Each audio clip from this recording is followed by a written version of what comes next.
Hello， 大家好，我是爱你的白痴毛。上回说到索尼与任天堂合作破裂，二者最终还是宿命般的走上了敌对道路。索尼成功开发了 PS1， 并从任天堂的统治下挖来了许多第三方工作室，成功崛起。而任天堂的 N64 虽然采用了64位的系统，但奈何卡带限制无法发挥机能。纵然有塞尔达传说、十日敌这种神作加持，但也只卖出了3000万台，销量呢只有索尼 PS1 的一小半。索尼成功的挤下了任天堂，成为了游戏业界新的大哥。那么今天呢，我们就来讲一讲 PlayStation 之后的故事。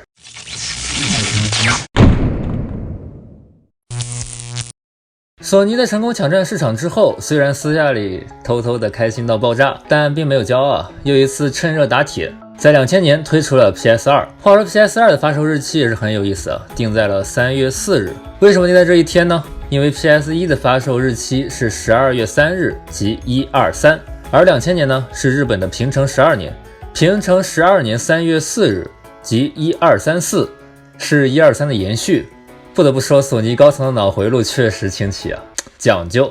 由于有了 PS1 打下的口碑，在短短的3天内，首批出货的98万台 PS2 主机都被抢购一空，并且最终达到了超过1亿5千万的销量，稳坐游戏主机的第一把交椅。为什么 PS2 会卖得这么好？主要还是归功于索尼的鬼才策划。索尼呢是做硬件起家的，随身听、录音机、电视机等等影音相关的产品都在做。基于这一点呢，为了发挥自家的长处， PS2 有一个不同于其他主机的非常强大的特性，它不仅可以插游戏 CD， 还可以插其他的 CD 光盘。这就意味着 PS2 不仅可以用来玩游戏，还可以用来听歌，可以用来看动画，可以用来看电影，包括各种各样奇怪的小电影。这个特性可以说是革命性的设计。在2000年的时候，正是 DVD 起飞的年代， DVD 啊、VCD 啊、蓝光啊什么的都是当年最流行的东西。虽然现在已经不多见了，但每家每户有一台电视机，有一个 DVD， 就是当年的潮流，和现在人手一个手机差不多。而索尼的 PS2 呢，售价只比同期的 DVD 贵一点，只需要多花一点钱就可以享受主机和 DVD 融合的乐趣，这可是双份的快乐，双份的愉悦啊！并且呢 ，PS2 除开 DVD 的功能，还可以向下兼容 PS1 的所有游戏，再加上很多优质第三方游戏的进入，比如合金装备、寂静岭、最终幻想、侠盗猎车等等，玩家的购买欲望非常的强烈。在索尼公布了发售日期之后，许多人甚至就在游戏商店外面搭帐篷露营，提前好几天排队就等着购买。而 PS2 的品质呢，也回应了玩家的期待，成为了游戏历史上最为成功的主机，没有之一。另外呢，最值得一提的一点是 PS2 是发行过官方国行的主机。众所周知，从2000年开始，为了防止游戏毒害青少年，国家颁布了游戏机禁令，一棒子下去，不仅把任天堂、索尼、微软等等主机厂商拒之门外，更是把国内的单机游戏工作室也敲死了。从此之后，才形成了中国现在这种网游为主体的特色市场。而 PS2 呢，顶着游戏机禁令成功进入了中国。虽然索尼高层和政府交涉了很久，但最终还是只允许在上海和广州进行售卖，并且禁止一切广告行为和媒体曝光。在参加了2004年第一届 China Joy 之后，索尼呢也无奈退出了中国市场。在索尼 PS2 赚得盆满钵满的同时，任天堂也推出了 Game Boy 掌机以及 NDS 掌机，销量都很好，也算是稳扎稳打，不落下风。而微软呢，一开始本来也没想做主机的，当时比尔盖茨亲自去和索尼 CEO 出谨慎之谈，希望 PS2 能够使用 Windows CE 系统，但被拒绝。微软很生气，于是就决定加入家用主机的战场，在2001年推出了 Xbox， 也就是 Xbox 啊。但微软的入场之作并没有索尼当年那么一帆风顺，虽然拉拢了很多厂商，也破天荒的加入了多人联机模式，更有光环独占。但毕竟日本人呢并不喜欢枪车球，还是想玩 RPG。Xbox 呢在日本折戟沉沙，虽然最终全球销量只有3000万台，但 Xbox 在欧美地区还是占据了相当大的市场规模的，成功打破了索尼的垄断。并且最重要的是，微软不差钱，输了也输得起。而世嘉呢也宣布退出主机市场，自此就是任天堂、索尼、微软三国争霸。在2006年的11月11日光棍节，索尼又挑了一个好日子呢。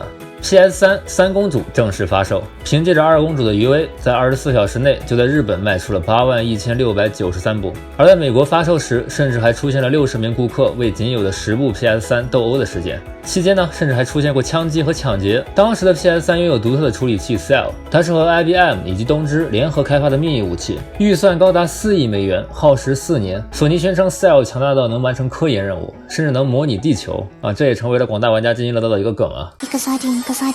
但成也 Cell， 败也 Cell。由于 Cell 的架构是全新的，导致游戏开发环境非常难上手，许多工作室很难开发高质量游戏。同时，由于投入太多，导致三公主的成本很高，20GB 的版本售价高达499美元，这在当时已经快赶上微软360和任天堂 V 的总和了。所以呢 ，PS3 一方面对游戏开发者不友好，为 PS3 开发游戏简直是噩梦；另一方面呢，对游戏玩家来说也太贵了，两方都不讨好。而且当时索尼也有点膨胀。在打败了任天堂这个魔王之后，成为了新的魔王。不合理的权利金以及随性而为的审查，使得许多中小厂商叛逃至微软阵营。而时任总裁的九多良木健更是说出了“真正懂 PS3 的玩家才不会嫌贵”这种睿智言论，招致了玩家的一致抨击，导致了 PS3 的惨败。而反观索尼的竞争对手微软此时正是风生水起。首先，他们的起名很讲究，Xbox 的下一代不能叫 Xbox 2，因为这样听上去就比 PS3 低了一个世代。所以呢，要叫 Xbox 360，这样就显得很牛逼。然后呢，微软又偷偷去策反 IBM， 把当时 IBM 研发的 Cell 处理器的部分成果直接用在他们的处理器上，美滋滋。最后呢，微软在索尼 PS3 宣布发售日期之后，立马就开始发售。Xbox 360比 PS3 早发售了1年，快速抢占了大量市场。可以说，微软这个时候几乎完全占据了主动，马上就要推翻索尼了。但可惜的是，功亏一篑。360有一个很严重的硬件问题，叫三红故障当然不是红色有角3倍速的意思而是指主机3个红灯同时亮起为代表的死亡故障，故障几率高达 33%， PS3 的故障率则低于 1%。 微软随后只能被迫将游戏主机3红故障的保修期由1年延长至3年。玩家呢也因此开玩笑说 PS3 坏机率 1%， 保修1年，而360坏机率 33%， 讲道理应该保修33年而且为了阻止三红故障，玩家们呢也研究出了许多民间方法，比如每开启主机运行游戏1小时，必须关机10分钟以冷却游戏主板，把游戏主机竖着放，方便散热，等等稀奇古怪的招数。在微软因为三红问题焦头烂额的同时呢，索尼也撤下了九多良木健的总裁职务，并采取了许多措施，开始挽救危机。首先 PS3 降价100美元，即使亏本也要打开市场。截至2008年6月底，索尼因为 PS3 累计亏损近33亿美元。然后呢，拉拢工作室出独占大作《战神》《神秘海域》《美国末日》《暴雨》等等质量超高的大作，成功拉回了口碑。最后呢，改善开发环境，让开发者能轻松地开发游戏。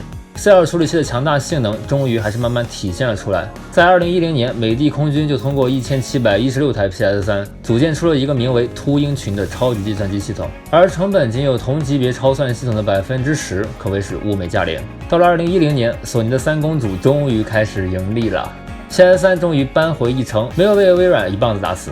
2013年，索尼推出了 PS4， 微软推出了 Xbox One。这个时候的3A 大作呢，基本都是跨平台，玩家也不再一股脑的凭信仰购买，更加的看重实际需要。这一次的较量，双方可以说是旗鼓相当，在同一条起跑线上。然而，微软却开始膨胀了，犯下了致命的错误。由于任天堂 Wii 主机和 Kinect 的风靡，市场上出现了许多体感游戏玩家，但这类游戏玩家属于轻度玩家，并不是真正购买主机的核心玩家。微软错误地估计了市场，以为接下来会是体感游戏的时代，想把这些轻度玩家全部转化过来。于是 Xbox One 和 Kinect 捆绑销售，导致售价高昂，再加上强制在线来推社交，引起了核心玩家的反弹。而微软寄予厚望的那些轻度玩家，在手游风靡之后，全部都去玩手游了，谁还管什么 Xbox？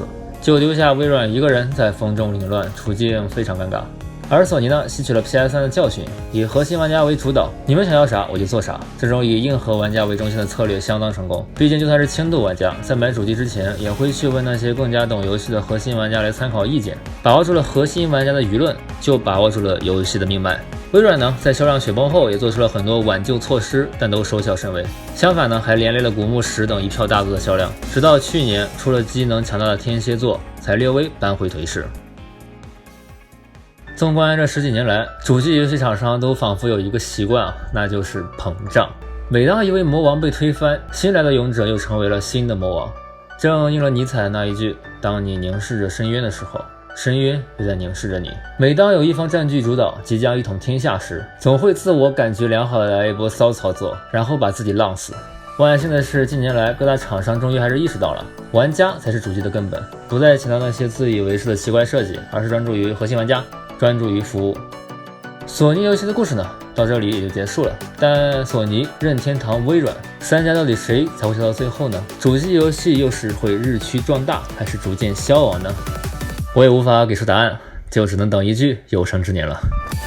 好的，本期节目就到这里。喜欢的观众请不妨投个硬币，点个收藏，给个好评，转个推荐。当然，能点个特别关注是最后的了。新观众可以在关注时勾选特别关注，老观众也可以在实时界面点击设置。你们的关注就是我更新的动力。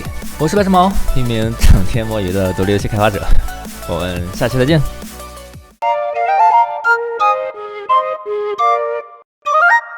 极点工作室，每一个极致的创意都值得被点亮。